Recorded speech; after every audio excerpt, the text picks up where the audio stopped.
আলহামদুলিল্লাহ,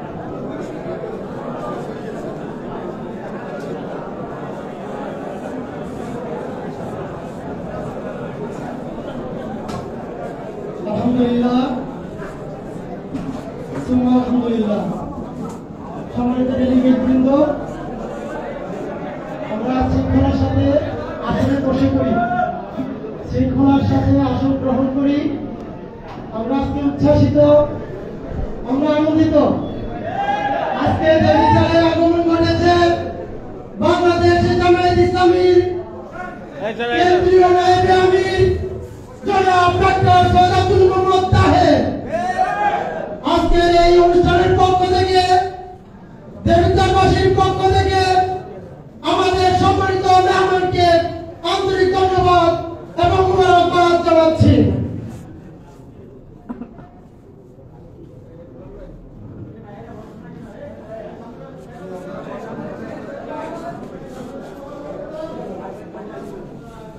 আমরা শৃঙ্খলার সাথে আসন গ্রহণ করছি। দয়া করে সবাই আসন গ্রহণ করি।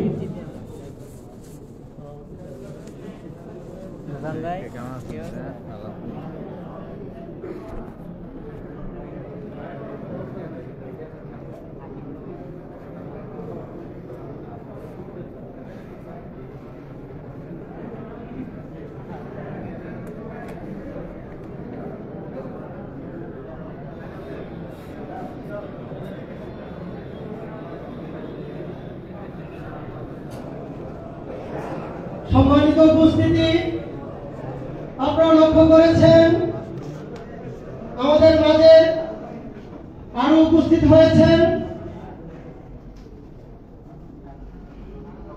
আমাদের সম্মানিত শহীদ আবুল কাশেম ভাইয়ের সুযোগ্য সন্তান, মীর কাশেম আলী ভাইয়ের সুযোগ্য সন্তান জনাব ব্যারিস্টার আরমান। আরো উপস্থিত হয়েছেন আমাদের টেলিভিশনের গর্ব, বাংলাদেশ জামায়াত ইসলামী ইউরোপ মুখপাত্র জনাব ব্যারিস্টার আবু বকর মোল্লা। সম্মানিত উপস্থিতি, এই পর্যায়ে আমাদের উদ্দেশ্যে শুভেচ্ছা বিনিময় করবেন টেলিভিশনের গর্ব, বাংলাদেশ জামায়াত ইসলামী ইউরোপ মুখপাত্র জনাব ব্যারিস্টার আবু বকর মোল্লা।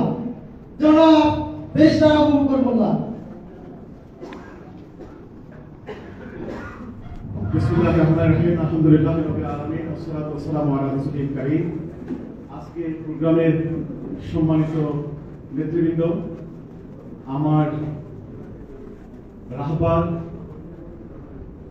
বিশ্ব ইসলামী আন্দোলনের নেতা ডক্টর সৈয়দ আব্দুল মোহাম্মদ তাহের, জামাত ইসলামীর অন্যতম প্রধান নেতা এটিএম মাসুদ এবং কুমিল্লার এবং দেবিদ্বারের নেতৃবৃন্দ এবং সাংবাদিক বৃন্দ, সকলকে সালাম। আসসালামু আলাইকুম ওয়া রাহমাতুল্লাহি ওয়া বারাকাতুহু। আমরা মেহমানকে রিসিভ করার জন্য দেরি হওয়ার কারণে আপনাদের সঙ্গে খুব বেশি কথা এখন বলার সুযোগ নেই। সংক্ষেপে একটু কথা আমি বলছি। আপনাদের যারা সেক্রেটারিকে জিজ্ঞাসা করেছিলাম প্রার্থী ঘোষণা হয়ে গিয়েছে কিনা, উনি বলেছেন হয়েছে। ছোট্ট করে একটু নসিহতমূলক কথা বলবো।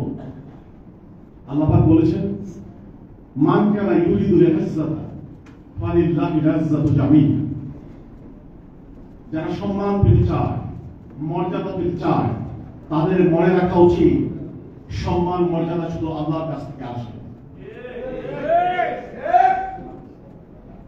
আপনারা জনগণের খাদেম হবেন, জনগণের সেবা করবেন,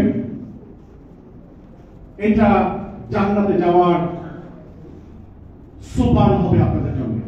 কিন্তু ইজ্জত চাইবেন আল্লাহর কাছে, সম্মান চাইবেন আল্লাহর কাছে। আল্লাহ উইল ডিসাইড আপনাকে চেয়ারে বসাবেন কিনা।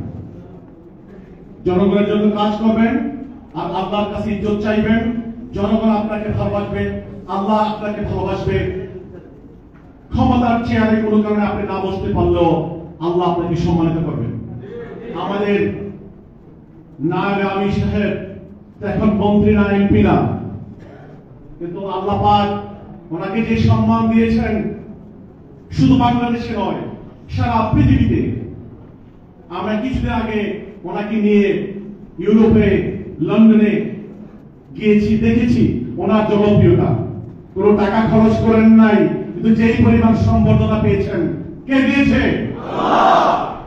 আল্লাহ সেভাবে আপনাকে আমাকে দিতে পারেন।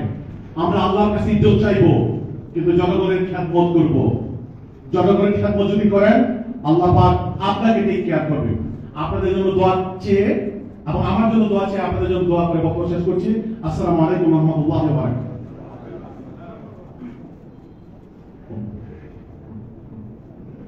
সম্মানিত উপস্থিতি, এই পর্যায়ে আমাদের উদ্দেশ্যে শুভেচ্ছা বিনিময় এবং বক্তব্য পেশ করবেন বাংলাদেশ জামায়াত ইসলামীর উপর জুলুম নির্যাতনের মূর্ত প্রতীক শহীদ মীর কাসেম আলী ভাইয়ের সুযোগ্য সন্তান, দীর্ঘ 9 বছর যাকে আয়না করে নির্যাতিত করা হয়েছে, সেই জীবন্ত শহীদ ব্যারিস্টার আরমান এই পর্যায়ে বক্তব্য পেশ করবেন। ব্যারিস্টার আরমান।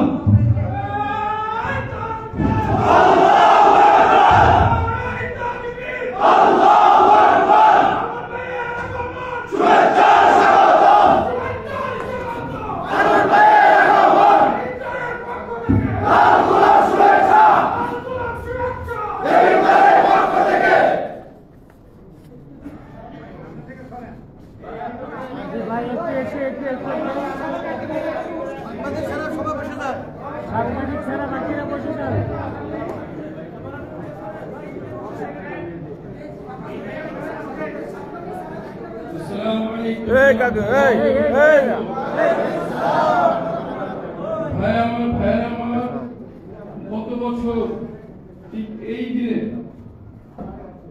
আমি ছিলাম একটি অন্ধকার ঘরে,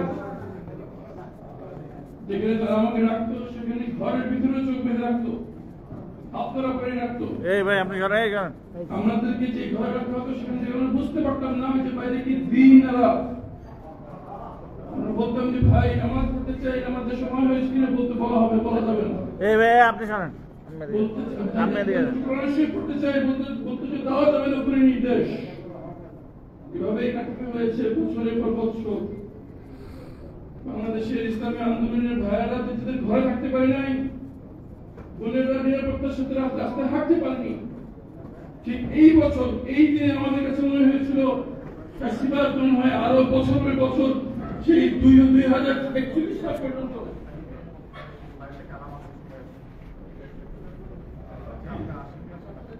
2041 সাল পর্যন্ত হয়তো তারা অনন্তকাল পর্যন্ত বাংলাদেশের এই মাটি আঁকড়ে ধরে থাকবে ভাইয়ার আমার।